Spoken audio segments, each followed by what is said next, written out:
Welcome to the deep dive. We're all about getting you up to speed fast on really fascinating topics. That's the goal. And today, we're heading into the skies, looking at some of the world's most challenging airports. Dangerous, even. Yeah, the kind that make you grip the armrest a bit tighter, maybe.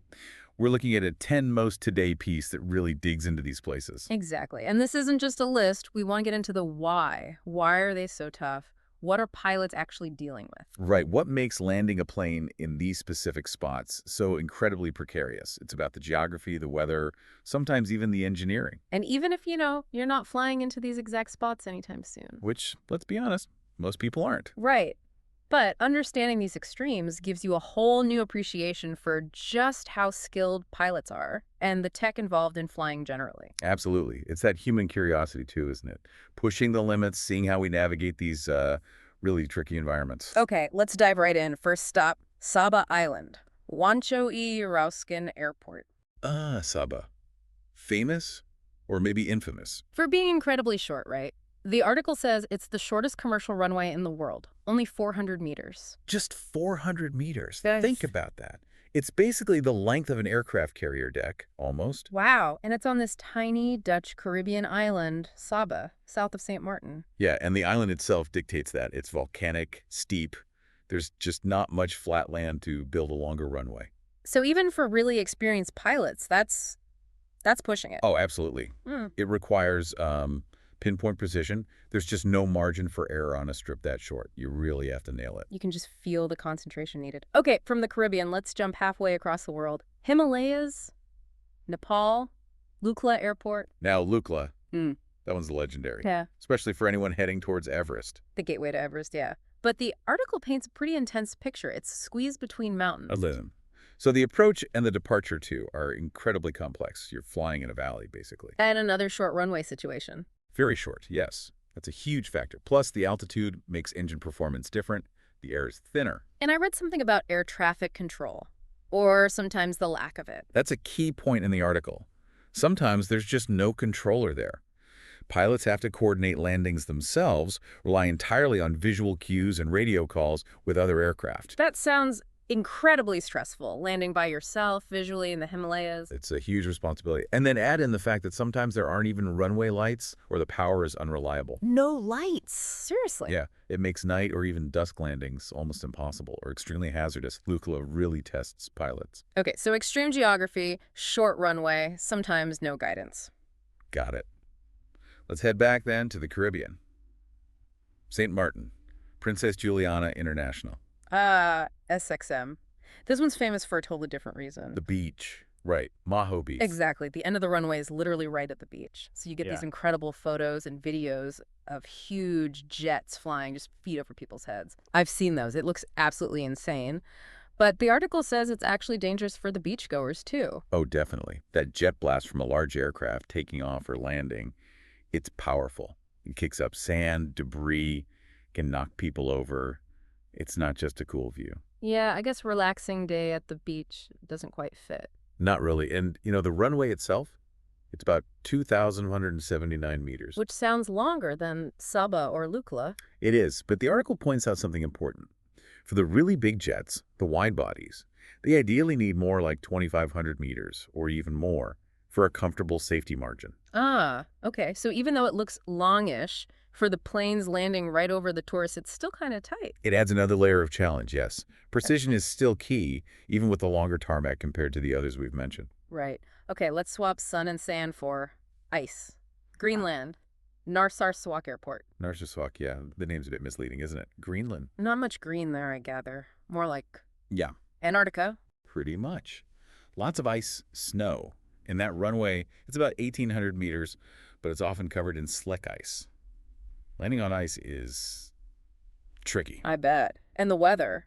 The article mentions storms, turbulence. Yeah, it's notoriously bad. Yeah. Constant stormy weather, which means strong turbulence, often very low visibility, makes the approach really difficult. Like flying blind into an icy windstorm. Something like that. And then there's another unique threat there. Oh, what's that? Volcanoes. There are active volcanoes nearby. Seriously, so ice, storms, and volcanoes. Yep. And the big danger is the ash. If a volcano erupts, that ash cloud can drift over the airport. Ingesting ash can destroy jet engines. Wow. Okay, Greenland sounds genuinely treacherous. So pilots need weather skills, ice landing skills, and volcano awareness. They need to be prepared for pretty much anything nature can throw at them there. It's a very demanding environment. Okay, from the Arctic chill, let's head to Central America. Honduras, Toncontin Airport. Toncontin. This one's all about the terrain and the approach. It's high up, right? In a valley. Yeah, over 1,000 meters above sea level and surrounded by mountains, like right up close. So how do planes actually get in there? Carefully. The article mentions pilots have to make this really sharp turn, like a 45-degree bank, quite close to the ground, just to line up with the runway. A 45-degree bank? That sounds aggressive for a passenger jet. It is. It's a very dramatic maneuver, especially on final approach. You need precise control, and passengers definitely feel it. The article mentioned a rapid altitude drop makes your ears pop. Exactly. Because of that sharp turn and needing to descend quickly into the valley to hit the runway threshold, it's quite abrupt. And there's wind, too. Oh, yeah. Constant winds swirling around in that valley. Yeah. So pilots are making these last-second adjustments right up until touchdown. It's very dynamic. Mountains, sharp turns, Right. wind. Okay, another tough one. Now for somewhere consistently extreme, Antarctica. McMurdo Air Station. Right, down at the bottom of the world. The main challenge here, cold. Just relentless, deep cold all year round. Below freezing, always. Always. The runway itself at the U.S. station is actually long, but it's built on ice. And the weather is just wild, unpredictable, often severe storms. So landing on ice again, but maybe even more extreme weather than Greenland. Potentially, yeah. And then there's the darkness factor. Right. The article mentioned pilots using night vision goggles. Yes, during the Antarctic winter, you have months of complete darkness. So pilots have to land using night vision. Landing a plane on ice, in the dark, potentially in a blizzard, using goggles. It's about as challenging as it gets, really. It requires incredibly specialized training and equipment, depth perception, visual cues, everything is different. Okay, my respect for pilots just went up another notch. Let's move to somewhere maybe a bit warmer but still challenging. Portugal, Madeira Airport. Madeira, FNC. This one has a fascinating story, especially with its runway. It used to be really short and dangerous, didn't it? Cliffs on one side, ocean on the other. Exactly. It was squeezed onto the coast, notoriously short, and subject to really strong variable winds whipping around the island. Made landings very, very tricky. But they extended it, right? The article mentioned a big engineering project. They did back in 2000, a massive extension, bringing out to a much more reasonable 2,780 meters. But how? If it's cliffs and ocean, Yeah. where did they put the extra runway? This is the amazing part. They built it over the ocean, Over the ocean, like on stilts. pretty much. It's supported by 180 huge columns sunk into the seabed. It's basically a giant bridge that acts as a runway extension.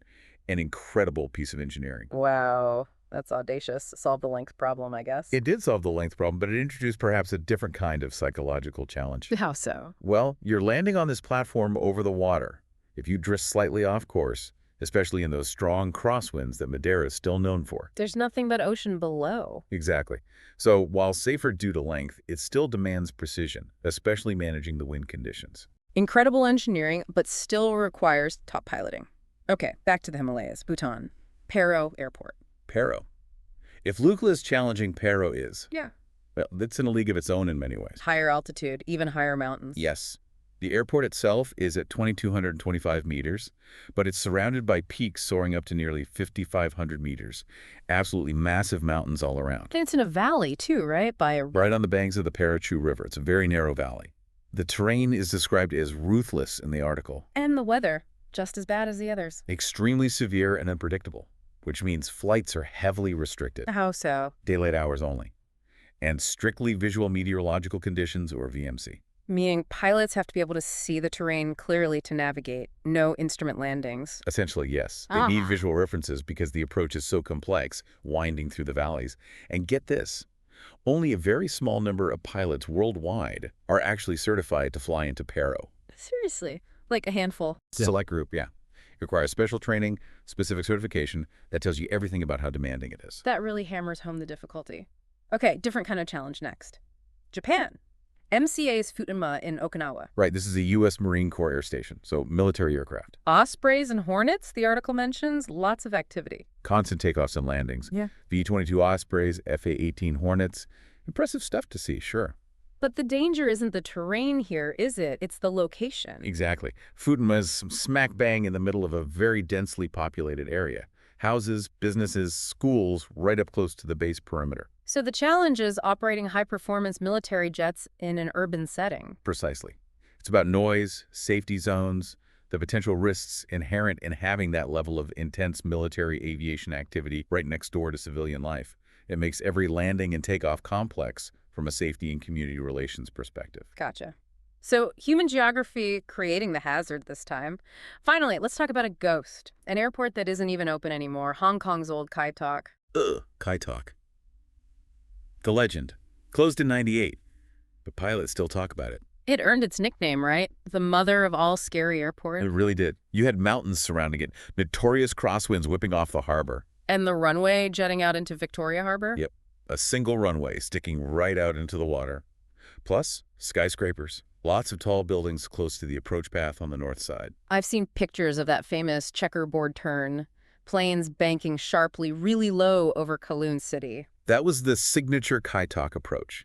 An incredibly demanding visual maneuver, often a very sharp, low-altitude right turn just moments before touchdown. Absolutely nerve-wracking for passengers and required immense skill from pilots. It sounds utterly terrifying, honestly. It was climactic, technically demanding, just an extraordinary feat of piloting every single time. When they opened the new airport at Cheklapkok, which is huge and modern and far from the city, Yeah. it was the end of an era. But Kai Tak's reputation lives on. Wow. What a list. From tiny strips to icy plains, mountain valleys to city centers, it really shows the incredible range of challenges in aviation. It really does. It's not just about having enough concrete, is it? It's the weather, the terrain, the altitude, the engineering, sometimes even the neighbors. Yeah, all these factors colliding. Exactly. And it highlights the incredible skill pilots need, but also the technology, the procedures, the constant vigilance required to make flying work in these places. So listening to this hopefully gives everyone a bit more, I don't know, awe, maybe, for what goes into getting a plane safely from A to B. Especially when B is perched on a cliff edge or nestled between Himalayan peaks. Right, and it makes you think, doesn't it? We see these huge geographical obstacles, these extreme conditions. And somehow we figure out a way. Human ingenuity, determination. We build runways on columns over the sea, teach pilots to land using night vision on ice. We find ways to connect even the most remote, difficult places. It's pretty remarkable. So maybe a final thought for everyone listening. What other big challenges, things that seem almost impossible right now, are we tackling with that same kind of innovative spirit? Where else are we pushing those boundaries? Good question to ponder. Definitely something to think about. Well, that's our deep dive for today. Thanks for joining us.